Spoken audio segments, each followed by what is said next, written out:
We're outside the Santiago Bernabeu with Alejandro, and the season is around the corner, the new season. And Real Madrid won a historic double last year, and the expectations are super high. What are your predictions for the season, Alejandro?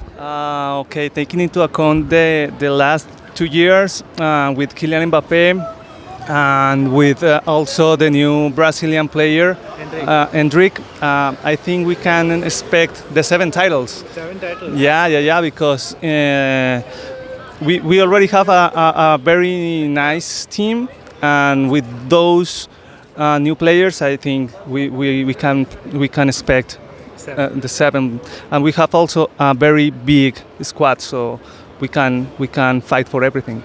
Perfect. We can fight for everything, and the expectations is to win all the 7 titles that we will be playing for, starting with the Super Cup on Wednesday. But you spoke about the squad depth. You know, the squad is huge. We have great players. But one great player, one of the greats for Real Madrid, Toni Kroos, he retired last season. Do you think, and we haven't signed a new midfielder, but do you think we have players in the squad like Fede or Camavinga who could replace him in one way or the other? I don't really think so. Toni Kroos was a very specific player that it doesn't have any replacement. So you can't replace Toni Kroos. Yeah, exactly. But I think we can change the tactic to still playing well. The same as happened with Bellingham.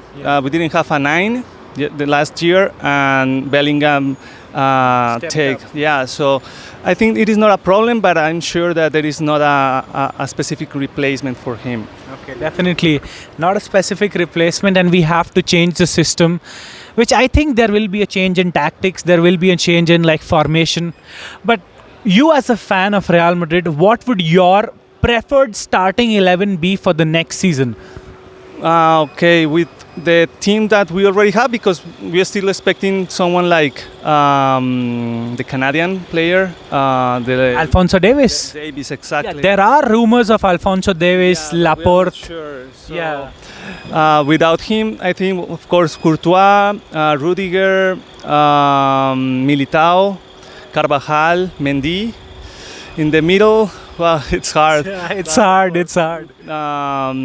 Tchouaméni, Bellingham, Valverde, Fede Valverde, and in the front, Vini, Mbappe, and Rodrigo. I think this is the perfect squad for the starting. Okay, that's how we start. We go back to a 4-3-3. Mbappe to lead the line. That's what Alejandro is saying. But you know, talking about Kylian Mbappe, who will be the focal point, will be the main star for Real Madrid's attack this year, there are a lot of expectations from him. Obviously, he's one of the best players in the world. But how many goals do you think Kylian Mbappe will score this season? At least 20, I think. In the league, I expect more than 30 in all the competitions. Yeah, that's what I expect. 30 plus is the number in his debut season, and if he scores 30 plus, it will be, you know, somewhere around what Cristiano Ronaldo scored in his first season. He scored 33 in 2008, 2009, 2010. But talking about, you know, like Kylian Mbappe and the other players that we have, do you think there will be a special breakthrough performance from a player, any youngster, or do you think this could be the season of this player who shines on the big stage? Could be whatever, which one you choose could be one of to be focused on, because all of them are so good. Arda is a very nice young player, Endrick as well, Rodrigo. So it could be one of them. So I don't think there is any specific one to put the pressure on, because we are a team. We are a real good team, and each piece could be a very important player during the season. Definitely, that will definitely be, that will be the situation, because every player, like you mentioned, Arda, he had that moments last season, but he stepped up. But do you think now there's 2 more weeks for the transfer window, and this is the last question, the transfer window to close? Do you think Real Madrid should sign a new player? Do you think we need a centre back because Nacho left, or do you think we need a left back where like Alfonso Davies? Or do you think the squad is perfect? We don't need any signings.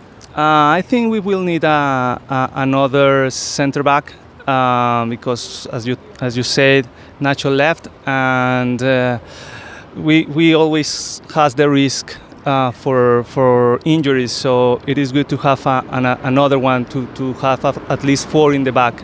I think this is a very important player to sign.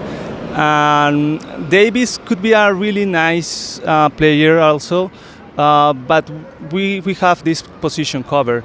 So that's what I think. Maybe one in the back and that's it.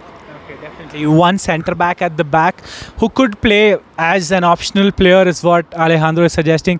Thank you so much, Alejandro, for talking to us. A la Madrid. Hala Madrid. Muchas gracias.